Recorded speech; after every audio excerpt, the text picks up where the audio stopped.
Transform पोड़ीजिबार 3 दिन बीतीजिबा परे भी विद्युत संजोग दिगरे दृष्टि देउनी सेवा प्रदानकारी संस्था। अन्यपटे एभली समय विद्युत संजोग परिवर्ते पुराना बकेया बिल पैठ करने को कहउचंती विद्युत सेवा प्रदानकारी संस्था।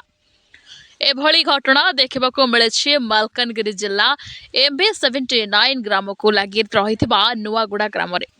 सूचना अनुसार गत गुरुवार दिन नुआगुड़ा ग्राम ट्रांसफॉर्मटी अचानक सर्ट सर्किट जोगु पोड़ी जाइथिला। एहा परे ग्रामवासी विद्युत सरबराह संस्था को अवगत कराइथिले। तेबे सेवा प्रदानकारी संस्था पक्षरु ट्रांसफॉर्मर जोगाई देबा परिवर्ते किछि वर्ष पुराना बकाया टंका पैठ करिबा परे ट्रांसफॉर्मर मरम्मति कराजिबो बोली कहितबा ग्रामवासी कहिसंती। आगको परीक्षा रहुतिबारु पिलामाने पाठ पढ़िबारु वंचित हेउचंती। महमबती रे चली पाठ पढ़ा एथिसह ग्राम को जल जोगाण व्यवस्था बंद रहिबा सह मोबाइल चार्ज करा जाई पारुनथिबारु गत 3 दिन धरी नुआगुड़ा बाह्य जगत सह जोगाजोग विच्छिन्न होई रहिछि। प्रकाश थाउकी 40 रु ऊर्ध्व परिवार विशिष्ट नुआगुड़ा ग्राम रे प्राय 200 लोक बसवास करुथुवा बेले गत 3 दिन धरी ग्रामवासी अंधार रे रहितबा बेले प्रशासन पक्षरु तुरंत दृष्टि देई विद्युत सेवा प्रदान करबाकू ग्रामवासी दाबी करिसंती। Bureau report news TV.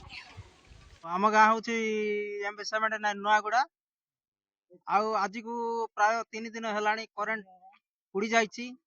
Supervisor को कहूँ सुपरवाइजर कहूँ कि पैसा तुम आगर जिते बिल अच्छी सब बांध तापर तुमको करेन्ट दिज्व।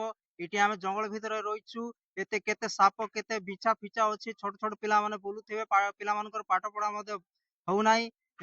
रात्रि बेला आम केंती करबु आम मानकु हाँ किडनी पेशेंट अच्छा केंती करवा आम जाइना जदि सुपरवाइजर को कहले सुपरवाइजर कहूँ तुम पैसा बांध तुम एते पैसा अच्छी बांध।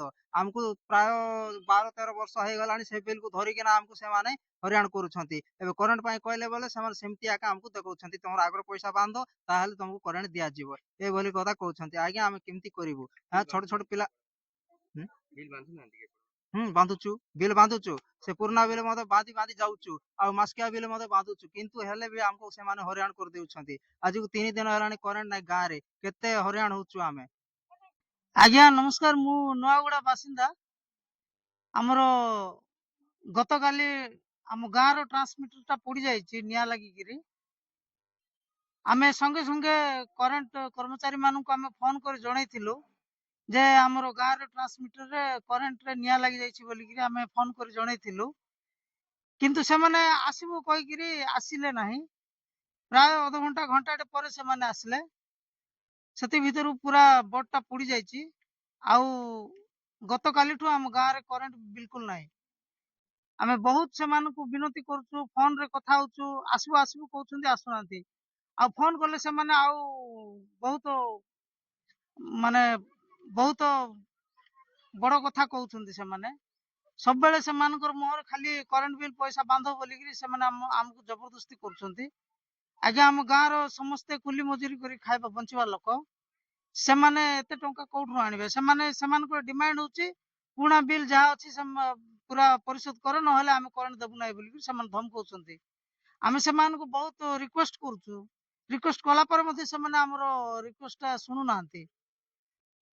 से माने पुणा बिल 50,000 60,000 आसी 50,000 60,000 टंका से माने बांध न हले हम करंट देबु नाही बोली से माने हमको धमके गिर कथा होचंती। एथि पे जिला प्रशासन निकट रे हमरो अनुरोध प्रार्थना करू कि जे दया करी हम गां रे करंट रो व्यवस्था शीघ्र करा गले आमे आपन को निकट रे चिर उपकृत होबो। आज्ञा मो होची बैशाख सुना MB79 नुआगुड़ा ग्राम एठारे आमे गोटे जंगलिया परि जगह गोटे जगह रे गाँटा अच्छी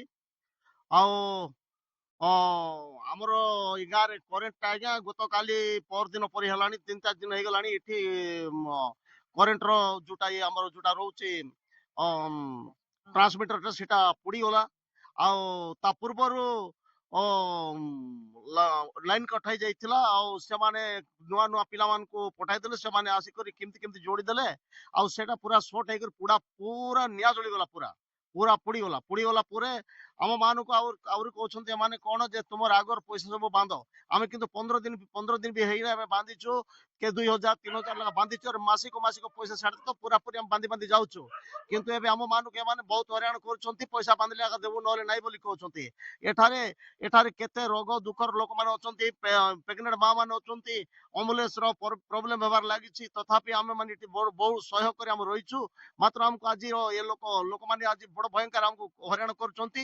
ଆମର ଲାଇନ ନାହିଁ, ଆମେ ରାତି ସାରା ବଡ ଅବସ୍ଥାରେ ଆମେ ଏଠି ଚଳୁଛୁ। ଆମର କଥା କେହି ଶୁଣୁନାହାନ୍ତି, ଯେତେ ଯାହାକୁ କହିଲେ ମଧ୍ୟ ସେମାନେ କିଛି ବୁଝୁନାହାନ୍ତି।